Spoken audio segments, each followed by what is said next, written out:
Hi அஸ்ஸலாமு அலைக்கும். Welcome to my channel crown paradise. இன்றைக்கி நம்ம சேனலில் பேஜ் பிரெட் ஸ்ப்ரிங் ரோல் எப்படி பண்ணலாங்கிறத பார்த்துடலாம். கூடவே கட்லெட்டும் பண்ணியிருக்கேன், அதுவும் எப்படி பண்ணலாங்கிறத குயிக்காக பார்த்துடலாம். நம்ம சேனலை ஃபஸ்ட் டைம் பார்க்குறாருந்தா மறக்காமல் சப்ஸ்கிரைப் பண்ணிவிடுங்க, பிடிச்சிருந்தால் லைக் பண்ணுங்கள். அப்புறம் ஃபேஸ்புக், இன்ஸ்டாகிராம்லேயும் எங்களை ஃபாலோ பண்ணிக்கோங்க. எப்படி பண்ணலாங்கிறத வீடியோவில் பார்த்துடலாம். வாங்க வீடியோக்குள்ளே போகலாம்.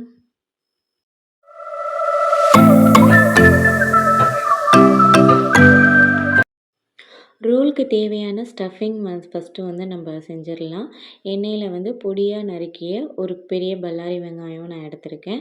அதுக்கப்புறம் நம்மளுக்கு ஆஃப் பாயில்டாக சாப்பிடக்கூடிய வெஜிடபிள்ஸ் எடுத்துக்கோங்க. நான் ஜஸ்ட்டு கேரட் அண்ட் பீன்ஸ் மட்டும்தான் நான் எடுத்துக்கிட்டேன். உங்களுக்கு கேபேஜ்லாம் பிடிக்கும் அப்படின்னா எடுத்துக்கலாம். இது நான் வெஜிடபிளில் தான் செஞ்சுருக்கேன். நீங்கள் நான்வெஜ் கூட இது கூட நீங்கள் ஆட் பண்ணிக்கலாம். சிக்கன் இல்லைன்னா பீஃபு இல்லைன்னா ப்ரானு இல்லைன்னா மட்டன் எல்லாத்தையும் கீமா மாதிரி வேக வச்சு நல்லா மிக்சியில் அரைச்சிட்டு நீங்கள் இது கூட நீங்கள் ஆட் பண்ணிக்கலாம். இப்போது இதில் இஞ்சி பூண்டு பேஸ்ட்டு, மஞ்சத்தூள், மிளகாத்தூள், அப்புறம் கறி மசாலா, அப்புறம் தேவையான அளவு உப்பு. அவ்வளோதான். இதில் நான் ஸ்டஃபிங் நான் மசாலா நான் ஆட் பண்ணியிருக்கேன். ரொம்ப வதங்கணும்னு அவசியம் கிடையாது. லைட்டாக அந்த மசாலாவுடைய பச்சை வாசனை போகிற வரைக்கும் நீங்கள் வதங்கினாவே ஓகே. நெக்ஸ்ட்டு 2 உருளைக்கிழங்க நல்லா பாயில் பண்ணிவிட்டு நல்லா ஸ்மாஷ் பண்ணி அது கூட நான் மிக்ஸ் பண்ணிக்கிட்டேன். இப்போ இது எல்லாத்தையும் ஈவனாக கிளறி விட்டதுக்கப்புறம் ஸ்டஃபிங் ரெடி ஆகிட்டு, இப்போது நெக்ஸ்ட்டு நம்ம கோட்டிங் கொடுக்கறதுக்கு 2 டீஸ்பூன் அளவு நான் கார்ன்ஃப்ளவர் மாவு நான் எடுத்து அதை நான் தண்ணி ஊற்றி டைல்யூட் பண்ணி வச்சுக்கிட்டேன். கார்ன்ஃப்ளவர் மாவு இல்லைன்னா பிரச்சனை இல்லை, மைதா மாவு யூஸ் பண்ணலாம். மைதா மாவும் இல்லைன்னா கோதுமை மாவு கூட நீங்கள் எடுத்துக்கலாம். நான் இந்த மாதிரி 5 ஸ்லைஸ் ப்ரெட்டு எடுத்திருக்கேன். கார்னரில் இருக்கிற அந்த ப்ரௌனை 4 பக்கமும் நான் கட் பண்ணிட்டேன். அதுதான் நான் பிரெட் ஸ்க்ரம்மாக நான் யூஸ் பண்ண போகிறேன்.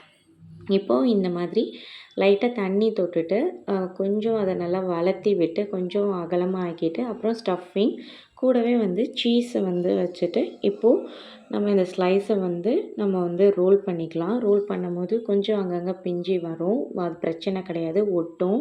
அப்போது நீங்கள் அந்த கோட்டிங்காக வச்சுருக்கீங்களே அதை தண்ணியை தொட்டு தொட்டு நீங்கள் அந்த இதெல்லாம் நீங்கள் சரி பண்ணிக்கலாம். இப்போ நெக்ஸ்ட்டு நம்ம இந்த ரோல் பண்ண இதை நம்ம கார்ன்ஃப்ளவர் மாவோட ரோல் பண்ணிவிட்டு அதுக்கப்புறம் பிரெட் ஸ்க்ரம் இருக்கு இல்லையா, அதில் நல்லா ரோல் பண்ணி எடுத்துக்கோங்க. எல்லா சைடுமே அந்த படுற மாதிரி எடுத்துகிட்டு இப்போது எல்லாமே உங்களுக்கு பிடிச்ச ஷேப்பில் நீங்கள் வச்சுக்கோங்க. இல்லை உங்களுக்கு இந்த மாதிரி நீட்டாக வேணாம், உங்களுக்கு பால் மாதிரி வேணுன்றாலும் வெறும் ஸ்டஃபிங் இருக்கு இல்லையா, அந்த ஸ்டஃபிங்கை நீங்கள் கோட்டிங்கில் போட்டுட்டு அதுக்கப்புறம் பிரெட் ஸ்க்ரப்பையும் நீங்கள் பரட்டிட்டு நீங்கள் ஜஸ்ட்டு டேரெக்டாகவே நீங்கள் பொரிச்சிடலாம். இல்லை நீங்கள் உங்களுக்கு ரவுண்ட் ஷேப்பில் வேணாம், தட்டையாக வேணும்னாலும் அதுக்கு தகுந்த மாதிரி உங்களுக்கு விருப்பமான ஷேப்லேயும் நீங்கள் பொரிச்சிக்கோங்க.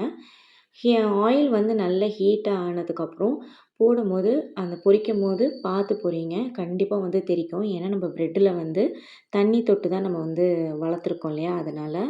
ஸோ பிகினர்ஸாக இருந்தால் கேர்ஃபுல்லாக கொஞ்சம் ஹேண்டில் பண்ணிக்கோங்க. இப்போது இந்த கலரில் வந்ததுக்கப்புறம் நம்ம எல்லாத்தையுமே நான் எடுத்துடலாம்.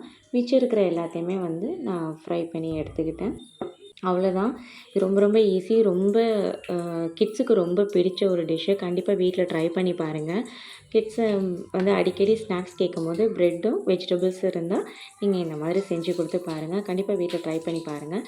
நம்ம சேனலை ஃபஸ்ட் டைம் பார்க்குறாங்க மறக்காமல் சப்ஸ்கிரைப் பண்ணிவிடுங்க. பிடிச்சிருந்தால் லைக் பண்ணுங்கள். தேங்க்ஸ் ஃபார் வாட்சிங்.